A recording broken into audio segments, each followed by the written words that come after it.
before my Irish coffee kicks in anymore. Good morning. I'm Casey Welch. I'm chair of the Legislative Committee from the University of South Florida, Sarasota, Manatee. Go Bulls. So wear my green today. I can just ask everyone before we get started to go ahead and silence your phones. Appreciate that. So it's my pleasure to welcome you this morning. This time last week, we'll see, it's Thursday. So last Friday, my days are running together. The legislative session ended on time, which is great, considering it's been over a year, almost an entire session between 3 special sessions and then all the committee weeks and everything else. So it's probably one of the reasons, other than fog and trains and everything else, we don't have a lot of representatives and senators up here today. But before we officially kick off on our issues, why don't we go ahead and stand and do the Pledge of Allegiance, please. I pledge allegiance to the flag of the United States of America and to the republic for which it stands, one nation, under God, indivisible, with liberty and justice for all. Thank you. There are several elected officials in the audience. I want you go ahead and please stand to be recognized when I call you. From our local school board, Karen Carpenter, Dave Miner, Sheriff Stubbe, Mayor Dan Murphy, Commissioners DeSabatino, Chappie, Banak, Baugh, Judges Smith, Moreland. Got everyone? Everyone accounted for? Okay. And let's see here. And our good friend from Representative Vern Buchanan's office, Gary Tibbetts, and Amanda Romit from Senator Galvano's. Oh, there she is, way back there. Hey, okay. We got everyone. Thank you all for your service, and we appreciate you being here sort of bright and early here this morning. Also, I want to send a special thank you out to the Legislative Committee, the Chamber Commandos. I think we had a great trip.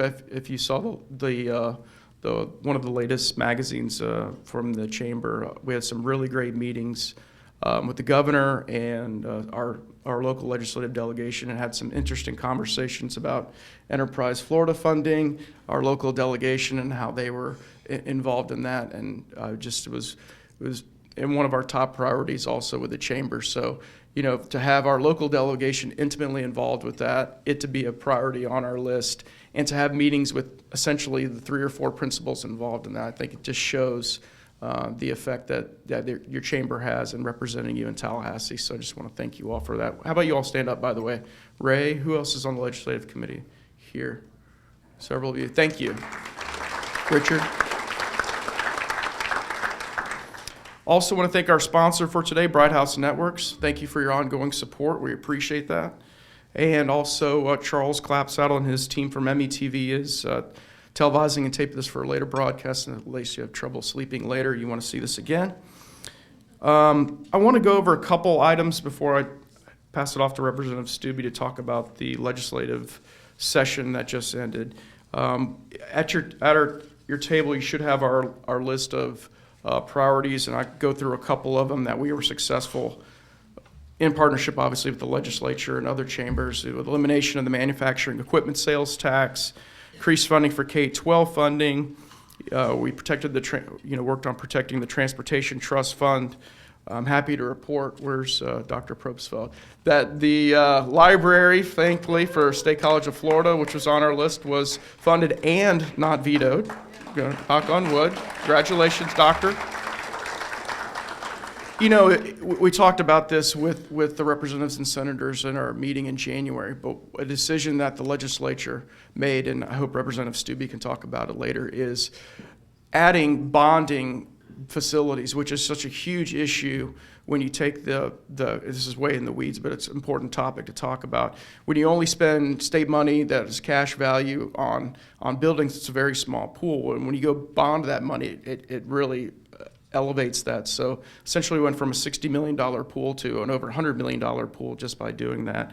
And the legislature hadn't done that in the past, I think, 6 years. So this first time coming back with that was huge, not only for SCF, but the University of South Florida and all the universities and colleges, and frankly through K through 12 throughout the entire state. That one PICO fund funds construction for all schools, K through 20. So that was a big issue. Among other issues, again, I said K through 12 funding. Obviously, Benderson Park got $2.5 million that was not vetoed by the governor. Just a lot of great projects. I think the governor's total proposed veto list was around $250 million. I wonder if that was by design, since he didn't get $250 million in Enterprise Florida funds. And that leads me to talk about how the session started after we last met here in January. The first week of the legislative session, the House and Senate respectively passed the priorities of each, the President of the Senate and the Speaker of the House water policy legislation, which is truly landmark, and I'm sure Representative Stubbe can talk about that, and also a bill for special needs children, allowing them access to education, which is truly landmark here in the state. So, you know, as we ended sessions last year with a lot of acrimony, this year was a lot of goodwill getting those passed and sent to the governor the first week. Then the second week, we had a nice little surprise when the Revenue Estimating Conference came back and said, by the way, you're going to have about $600 million less dollars to spend this year. So that really was a game changer as the budgets really were starting moving forward. And I know Representative Stubbe can talk about that a little more, of how that impacted the discussion about tax cuts and how much money can be dedicated for Enterprise Florida funds. So it was a really interesting dynamic, and that was also the same time our chamber commandos were in Tallahassee, so all of this was going on, and it was a very interesting debate. And I think the fact that the House and Senate were able to come together, come to agreement, still pass the tax cuts in order for the governor to meet his $1 billion over 2 years, and at the same time fund all these projects, including the library and things that we need to do, just shows that government can work when it wants to. So with that, I'll pass it off to Representative Stubbe.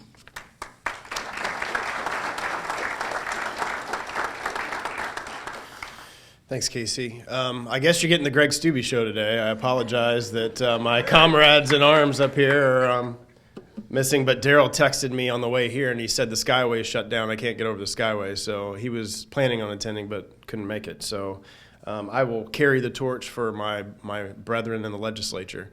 It was, as Casey said, a much lukewarm year than we had last year. But I will say last year, I mean, Galvano and I counted it up. 37 weeks out of the year we were in Tallahassee last year for a part-time job that pays $28,000 a year. And so that plays a big toll on all the things that we have to deal with. And the big kick in the face was when we talked right before session, we were counting on $1 billion, an extra $1 billion in the revenue estimating, and to have that go from $1 billion to $400 million obviously changes considerably the aspect of what we do with the budget. So having a $400 million, which in the end we ended up using in a tax cut, but in the House, it was very interesting the way that the budget works, and I don't know if you know the whole process, but the House, we independently come up with our own budget. The governor comes to us and says, this is what I would like to do, here's my proposed budget. He presents that to the House and the Senate. The House does their own budget, the Senate does their own budget. It goes through the budget committee process, which I sit on approps, both Representative Boyd and I sit on the Appropriations Committee, goes through each independently Appropriations Committee process. Each chamber passes their own budget bill, and then it goes into conference. And this year, both chambers' budgets were very, very different. We in the House, who always have done tax cut, we took $1 billion and did a $1 billion tax cut, which included what I've worked on for three or 4 years now, something that I think is very important to our state. We are the only, and you've heard me talk about it before, but we are the only state in the country that taxes commercial leases, the only state in the country. And there's one other municipality that does it, and that's New York City. And I don't think we should be compared to New York City. And it's a great economic engine starter for our businesses. If you're Bell's or you're Publix, for Bell's, I believe it's $14 million a year they spend just on this tax, because most of their locations they rent. So we had that in the House budget because we had a $1 billion tax cut. So when you both chambers push up this budget and then you go into this conference process, the horse trading begins because you have to agree upon a budget, both chambers do. And it's now out of our hands as members of the appropriations committees and in each chairman's hands. So each subcommittee chairman tries to work things out. If they can't agree upon their subcommittee silos, then the issue gets bumped. And if it gets bumped, it goes now to the big chairs, the appropriation chairs. And if they can't agree on the issues in the subcommittee silos, then the issue gets bumped to the Senate president and the speaker, and they have to figure it out. So it's quite an interesting process, because you will see things that were never in the budget before suddenly pop up in the budget during conference, and then that conference report comes back down in the form of the GAA, the General Appropriations Act, and then each chamber votes on it either up or down. You don't have the ability to amend it. You don't have the ability to do things to it. Once the conference report is agreed upon by the leadership, it comes down and then you vote it out. So we had a $1 billion tax cut in the House, and the Senate had no tax cut, and they had $250 million for Enterprise Florida. So you had these two competing interests going up, and you had, instead of $1 billion, you had only $400 million extra in the year. So we ended up with an $82 billion budget, which is the largest budget that we've ever had in the state of Florida. We cut $400 million in taxes. We had record funding for K through 12 education, which is the highest level per student, per pupil funding in history in the state of Florida, and still cutting $400 million of taxes. And this isn't really being reported, but we put $3 billion in reserves. So our legislature every year has been very adamant to try to have a very fiscally responsible, fiscally conservative budget to make sure Florida keeps our AAA bond rating and make sure Florida is prosperous. And I'm very proud of the fact that we were still able to get a tax cut and get the things in there that I think is important to the state. So that's kind of the budget stuff. I would like to briefly go through some of the bills that I carried that were very local to Manatee County. I carried 18 bills this year. You're only supposed to have 6. Each House member can only have 6 bills, but just like the lawyers in the room know, to every good rule, there's an exception to that rule. And so there's several exceptions to the rule, and several of the bills that I filed are actually called repealer bills because it just takes language out of the statute. So one of the big issues that I'm sure you guys read about that Manatee County brought to me was Patty the dog, which the bill didn't really have anything to do with Patty, but it had to do with the circumstance that Patty brought to the forefront. And prior to that issue arising, in the state of Florida, if your dog was previously deemed not dangerous, so it wasn't deemed a dangerous dog, and your dog bit somebody, and the example I use, which is crazy to me because we have 6 dogs, and 4 of them are rescues, and I can guarantee you if a burglar broke into our house, one of those dogs is going to bite that guy. And if my dog would have bit a burglar and caused 2 stitches or more in damage to that individual, no questions asked, my dog would have to be euthanized. Even canines were part of that, which nobody knew that canines weren't included in that. So when you look at not having the ability to even proffer evidence as to why your animal bit someone and what the circumstances were, so we went in and changed the law so that you now have the same rights that a deemed dangerous dog does, which is crazy that dangerous dogs prior to the change have more rights for their owners than non-dangerous dogs. But now you have the ability as an owner of the animal to go to the hearing officer and say, look, this is what occurred. Here's the circumstances of why he bit. The guy jumped across my fence. My dog was protecting our house, and that's what occurred. And so now those determinations will be able to be determined at the hearing officer level, and the dog may or may not be euthanized, but at least now all the facts and circumstances will be brought to the forefront before they make that decision. One of the other local bills I worked on was a bill as it relates to elevators. You may have read about this in the paper. Sad, tragic story. A young individual, his father was in, so they were in the house, and he's autistic, and 12 years old.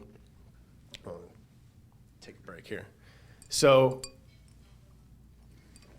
they had a pet hamster, and his hamster would always go running around the house and get out of the cage. Somehow made it underneath the elevator shaft, and his father didn't know that he was down there. Pushed the button, and his son passed away. He would be here today if his elevator would have had a sensor at the bottom of the elevator, something that every one of your garage doors has and is required to have a sensor at the bottom. And the owner, the Gradelings, didn't know that they could have this sensor at the bottom of an elevator. So, of course, they bought the elevator, and this tragedy occurred.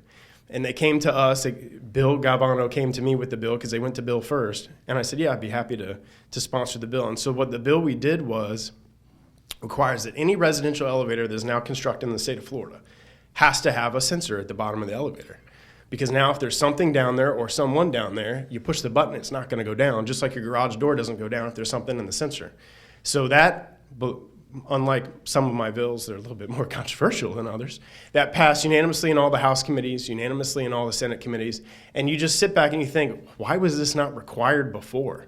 Like, why didn't people just automatically put a sensor underneath an elevator if it's going to be in a house to prevent something like this? But so now we named the act after Max, and so that bill passed, and I think was sent to the governor a couple of days ago. So that's good. Thanks.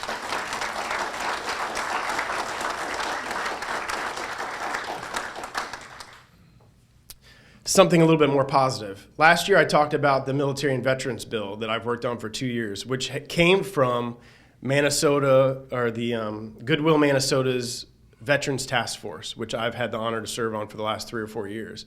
The problem that we identified was, like myself included, when these guys and gals come back from Iraq, Afghanistan, or they're moving to the state of Florida, they don't know where they can go for services.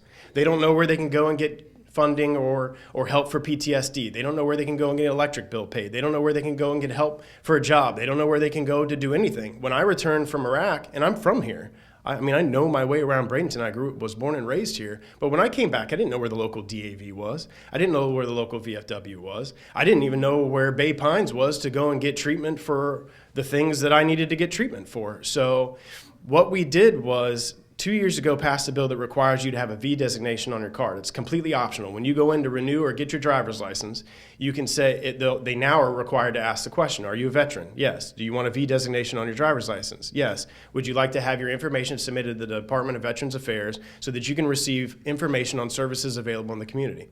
Yes. And if now, because this bill has passed, we will be able to get that information.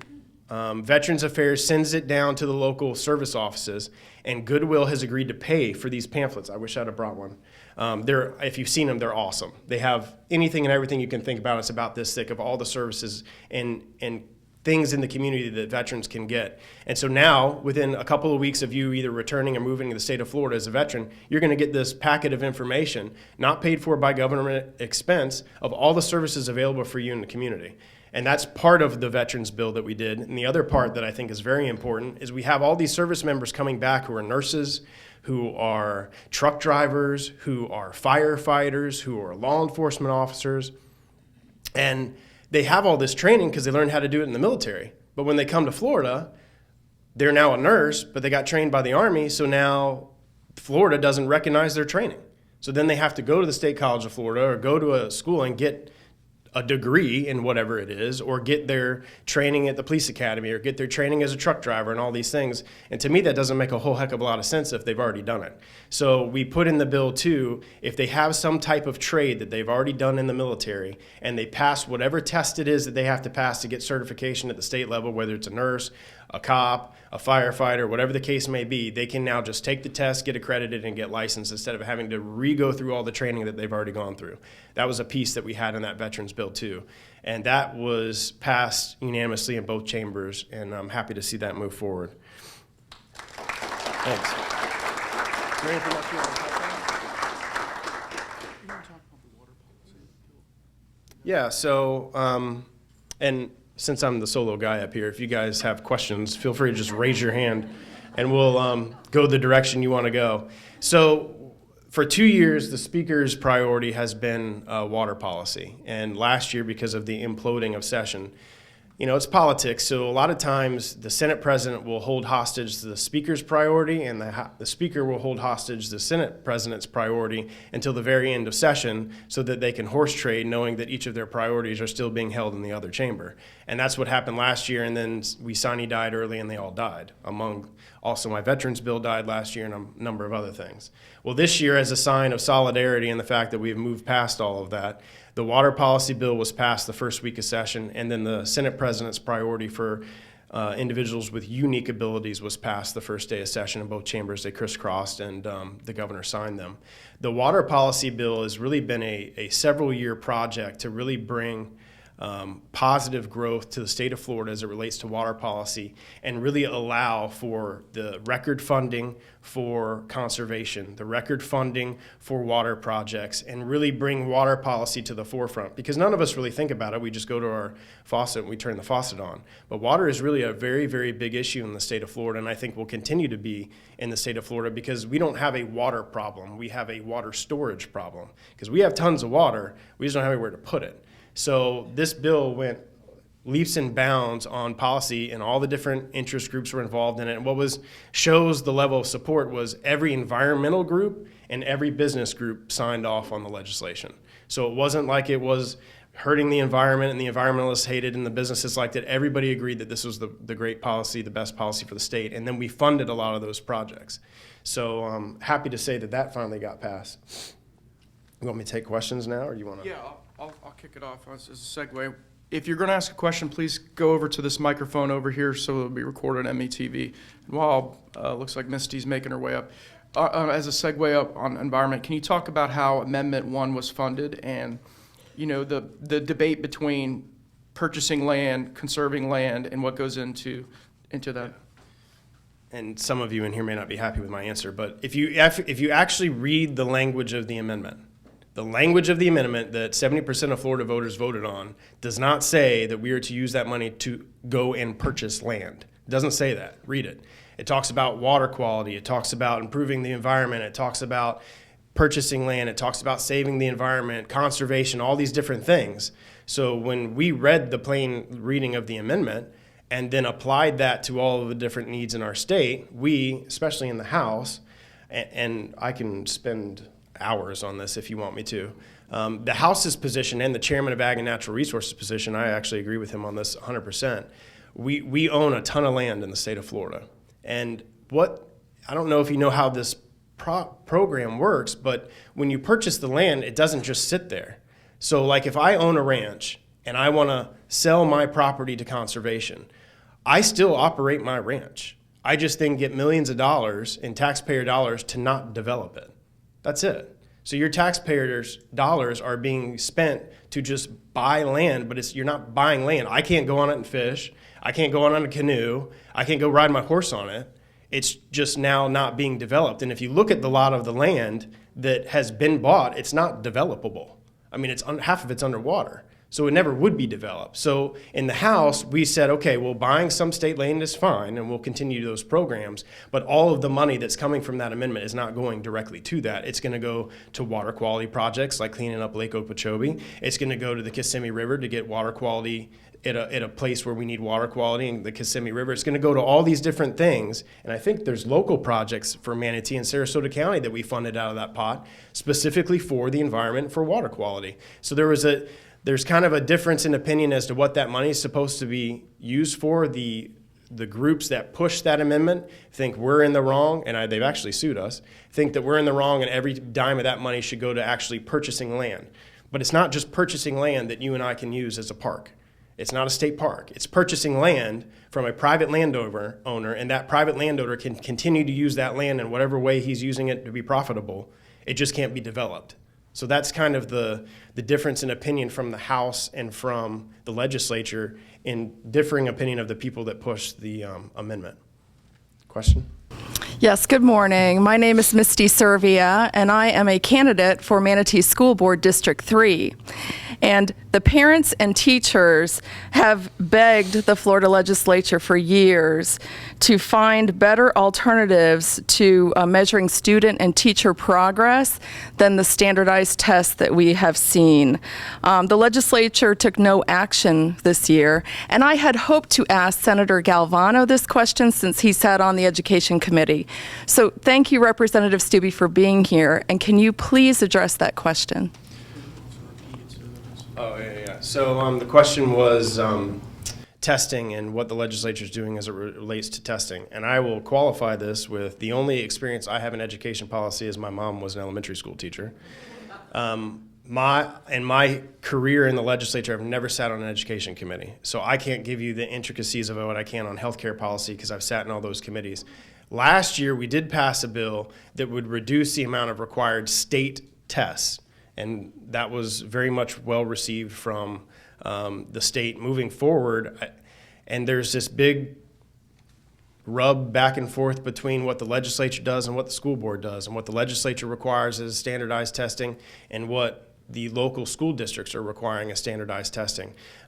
We in the legislature believe there has to be some type of standardized testing, call it whatever you want, so that we can mark our children's growth in education. Are they learning, or are they not learning? And what history has shown since the Jeb Bush era, if you look at the numbers, it's actually improved a lot of student performance and in rewarding teachers for having good outcomes.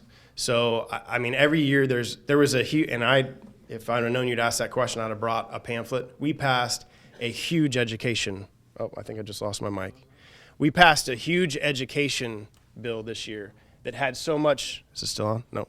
That had so much different stuff in it that, and this kind of happens in the legislative process, it becomes what we call a train.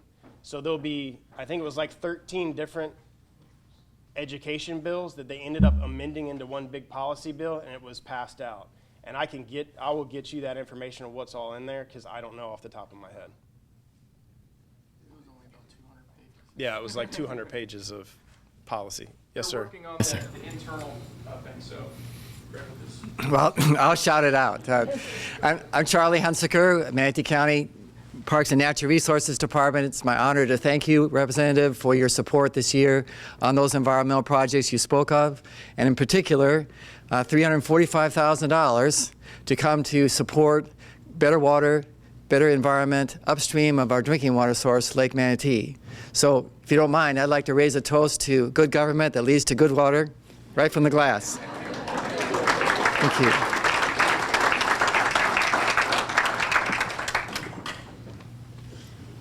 I can shout too. Hi, Go ahead. Sherry Corrier, Neighborhood Services with the county, and at the January meeting we talked about housing and the State Housing Initiative Partnership, and I also wanted to thank you and the rest of the representatives for helping to support more funding for affordable and workforce housing in all of the counties. To let everybody know, we looks like we're going to receive about $400,000 more this year in the SHIP program to bring it up to about $1.8 million, and we just want to mention that your veterans concerns, people being released from the jail, students having trouble learning, we're really looking at a housing first model in the county, and we think that has going to have a great impact on all of those issues and problems, and so we just want to encourage the continued support. So thank you. And I mean, Casey kind of hit on it, but Manatee and Sarasota County did very well this year as it relates to budget requests. Benderson got money for the completion of the rowing park.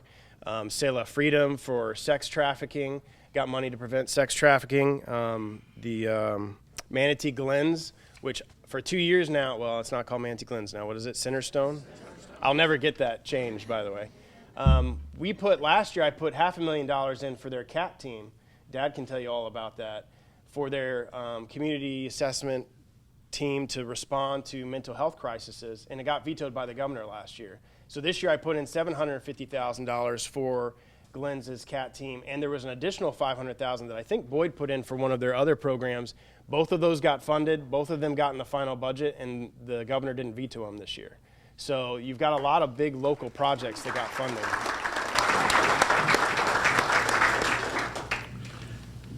And for the record, I still call it MCC, even though I know it's State College. So sorry, Carol. JB Taylor Studios. And speaking of water, from Mr. Hunsaker's little comment, there was a little fracas up in Tallahassee over fracking. And there's a couple of different things that were reported on. One side saying that fracking is perfectly legal in the state, and the other one and saying that it was trying to come up with standards for it, and the other half saying that they were trying to do something to prevent it. Can you clarify what exactly happened up there on that for us? Yeah, and I'm glad you asked that, because that was actually a vote that Jen and I spoke about. I called her and what should I do on this, because it's kind of an interesting subject. And I, having been born and raised here, being a water guy, I like to surf and dive. Obviously, I think that our environment and our precious resources should be protected. I actually voted against the majority and voted against that bill, and I'll tell you why. What the bill did was currently, as we stand here today, any municipality and county can ban fracking in their jurisdiction if they want. If Sarasota County tomorrow says, you know what, we don't want chemicals pushed down into our aquifer that cause cancer, they can ban it if they want to ban it. And that was one piece of it. And the other piece was that we don't know what, right now, you don't know what any of those chemicals are. We know that they're carcinogens, but we don't know how they're being used, how they're being pushed down into our aquifer. Do you know how fracking works? You're not drilling. They're using high pressure chemicals that break up the ground as it goes down to get oil or gas. So, but those chemicals that they're using, and just Google it, you'll find all sorts of information in other places where people are getting cancer, they're known carcinogens. So one, I don't want to be injecting that into our aquifer in the state of Florida. And two, I don't think that the state should preempt the decision of whether to have fracking or not to the state and to not the local government. So what the bill did was the bill said that and there are several counties and municipalities that have banned fracking in their counties. And so what the bill said was if there's counties or municipalities that have banned it, they can't be banned anymore. It's preempted to the state.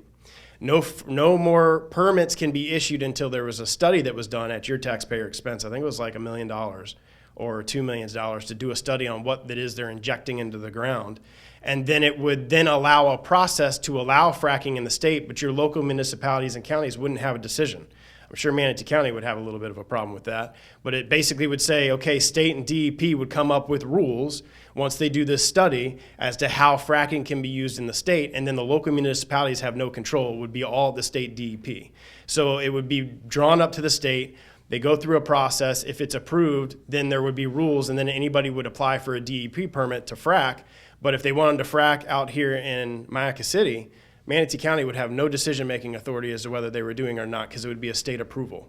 So for me, I don't know what these chemicals, nobody really knows what these chemicals are. There's mixed reports on what they do to both the environment and to our aquifer and to water quality and to all these other things.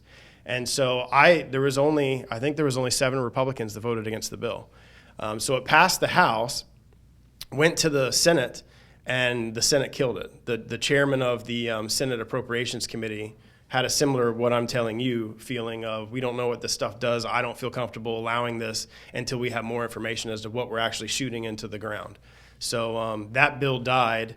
There was a report yesterday on SAFE as to whether they're going to bring the bill back, and they don't know yet because we all have elections. So you're not going to know what the demographic makeup of the Senate and the House are going to be yet. And I can tell you it's going to be very different. So that's kind of a background on the bill and why I voted the way I did. I just have real consternation, one, of limiting local government's power to locally enforce fracking and regulate it themselves, and two, not knowing what these chemicals are that we're shooting into the ground. I want to thank you for voting to save our environment. Thanks.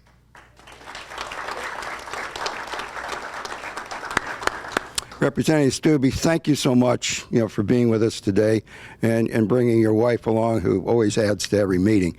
And I told her earlier I was going to ask a question because, how are you so lucky to get such a beautiful wife here? But you could talk for hours about that. And there are other important questions to be addressed as well.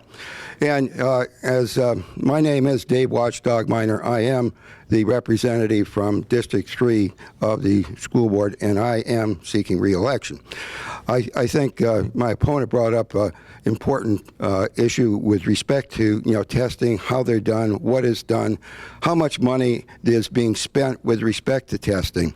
One of the hats that I wear is chair of the Central Florida Public School Board Coalition, and which consists of 13 school districts and represents the families of over 1 million students across the state of Florida, from the Gulf to the Atlantic. And out of our coalition came recommendations for consideration of alternate ways of testing using paper and pencil, and so that students aren't judged so much on their computer proficiency but actual knowledge. Other things were to instead of using the current standard test, to have the option for districts to use SAT and Iowa tests. And those ideas came back to our school board, our present school board, who passed resolutions, supporting what the Central Coalition supported, and they did get traction, in the legislature. And I want to thank the legislature, for doing that. Most of the traction came from our being able to have Senator Gates really pick up the sword in the Senate to get approval. And even almost to the last day, that was on the table, in the Senate, but it didn't make it, I understand, to even be a caboose on the education train that went through. My question is directed to what has been expressed by our local school board and the Central Florida Public School Board Coalition of reducing the amount of testing expense, reducing the strictness of just having to use computers as opposed to the option of paper and pencil, and being able to use other tests that are recognized by colleges as good gauges of student progress. Do you think in the House it's going to be changed? You saw me at your House Appropriations Committee. I upstairs that morning also the Senate was having their Appropriations Committee meeting, and Senator Alan Hayes from Umatilla, Lake County, part of the coalition. Okay. My question is, what do you feel is the temperature for reducing the amount of money that is allocated, like over this past year, contracts over $500 million from the DOE alone, to standardized testing, and to put it into the classroom and to increase the options, for school districts, to use paper and pencil and to use, for decades recognized standardized tests such as SAT and the Iowa test. Well, I mean, it sounds like the House was supportive of what you were talking about. I'm certainly happy to look at that as we move forward. The problem with a lot of the education policy is it's so controversial. Anytime you do anything with education policy, it's difficult to get them through both chambers and pass. But since you did bring up my wife, I will say that today is our wedding anniversary. I was going to say that earlier, but so thank you, baby, for letting me come here on our anniversary and talk to all our friends. Yeah. Any other questions? Shorter questions? Much shorter. My name's Bonner Joy. I'm from the Islander newspaper, and I really wanted to thank the public officials that are here today. I wanted to thank Charlie Hunsaker for his diligence in preserving so much land near Anna Maria Island that we have just a wealth of places to go enjoy the entire natural environment while everything on Anna Maria Island gets built up and built up and built up. And that kind of brings me to my question about the elevator. I didn't perceive when you were speaking, I didn't know whether it affects only elevators that are built in the future, or is there a grandfather for, I know that elevators are licensed and inspected and so forth. Could that carry on to the future, or would that be up to municipalities in the county? It's all prospective, but if you have to repair the elevator, you have to do it. That was one of the original kind of friction that we had in the beginning, because originally the bill had it, every residential elevator had to have a sensor. And then there was some pushback from some of the building groups as to, you got a bunch of these already in place, and you're forcing these individuals to have to go out and get these sensors. So we amended it so that it was only prospective, so that if you're putting an elevator in, or if a new elevator, or if you're having to repair a current elevator, you'd have to put the sensor in. So would the municipalities, for instance, in the county, have the opportunity to put in a regulation that requires on inspections going forward, as they, like within 5 years or within 10 years? Certainly that gives a homeowner time to plan to pay for that sensor, and they're actually I don't know very how much they cost. I mean, frankly, if you have the money to have a residential elevator in your house, you can pay $100 for the little sensor at the bottom. But yeah, they're actually very inexpensive. But that was one of the concerns at the state level. I don't know how the state building code applies to the local municipalities. I don't know how that interplay is. I'd have to look at that. But I would think there wouldn't be anything restricting you if municipalities and counties wanted to take that action. Right. Yep. Well, I just want to mention, I'm not really supposed to do this, but I won't be representing Manatee County anymore. I'm running for the state senate, and the state. Thank you. The state senate district is all Sarasota County. Jen and I actually live in Sarasota County. A lot of people think I'm a Manatee guy, but we've lived in Sarasota the entire time I've been in the House. The after redistricting all got settled in the second week of session. I filed for the state senate, which is all of Sarasota County and a piece of Charlotte. So I can't obviously run for the House and the Senate at the same time. So I will be running for that. The primary is in August. The general election is November. There's 5 of us in the primary right now, and there's a Democrat in the general election. So obviously would love to have your support in that endeavor. And I didn't pass them out because we're not supposed to pass out political stuff. But if you're not on my email list that I send out information, a lot of you are, but if you don't get my campaign emails and you want to get them, I have a sheet up here that you can just put your name and your email address and you'll get that information. It's been an honor and privilege to serve Manatee County for 6 years. It's an honor and privilege to be here with you every year. And hopefully, if I'm in the Senate in Sarasota, you'll invite me back to give you another Sarasota Senate perspective. But thanks very much for coming today and this morning, and thanks for having me.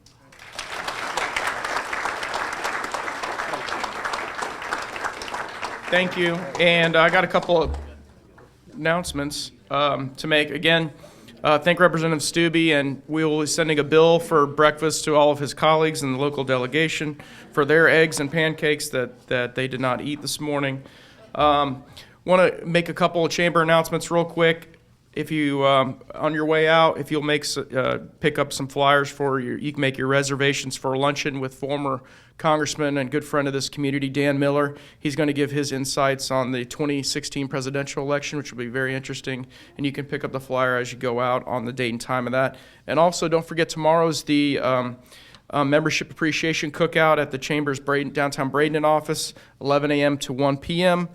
Everyone wants to thank you for being an investor in the Chamber, and you can call them an RSVP. I'm sure they will be able to take that. And last but not least, again, want to thank Bright House Networks for their support, our legislative delegation of one being here today, METV. Thank you again to their crew for taping today's events, and IMG Academy. We can give them applause for this morning's breakfast. And last but not least, Michael and Lisa and everyone at the Chamber staff, thank them for all they do. Give them a round of applause. So thank you, and have a good St. Patrick's Day.